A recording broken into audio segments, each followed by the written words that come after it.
过来讲是这个医师感染源拢要你调查。专家讲啊，其实即马甲病人接触时间的长短已经不足以判断讲敢会被感染为着，因为院内整个环境拢已经有可能被这个病毒污染嘛。接触传染才变成这个病毒传播的重要路径嘛。建议讲应该全院拢总完全消毒过了，才来实施分区。而且若是讲日后有无相关的病史的人，若去为着病，都要考虑讲停止整个病院的医疗作为，也就是讲病院爱先封起来。桃园壁院内感染的病院，围着的人愈来愈多。上新确诊的医生和另外一个医生，敢若暂时见面尔，因做治疗病人10分钟，而且两边拢有挂嘴暗。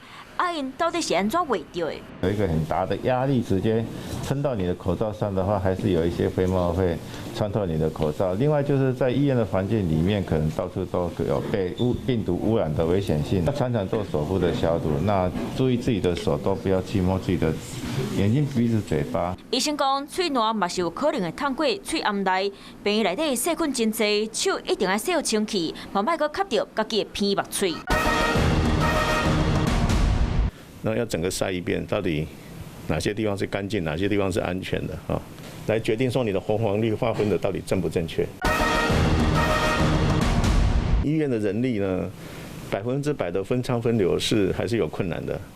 如果真的需要完全分仓分流，其实建议是要去做专责机构的收治了。你根本把它当作2个院区在处理的，可是那个需要很大的资源。台湾的医疗量能在这个时候是很紧的，因为我们现在有很多国外回来的人，目前要处理这一块人口就已经花很多力气了。如果再有医院爆发院内感染，会对我们来讲会非常的吃力所以最好不要再发生这种事情。就惊即摆院内感染会拖去路口的社区，专家建议病院附近的诊所最近要加注意看诊的民众有镜头来通报检验。若是院内发生有人员烧话，病院内底全部医疗行为都要考虑动起来。疫情则会愈拖愈多。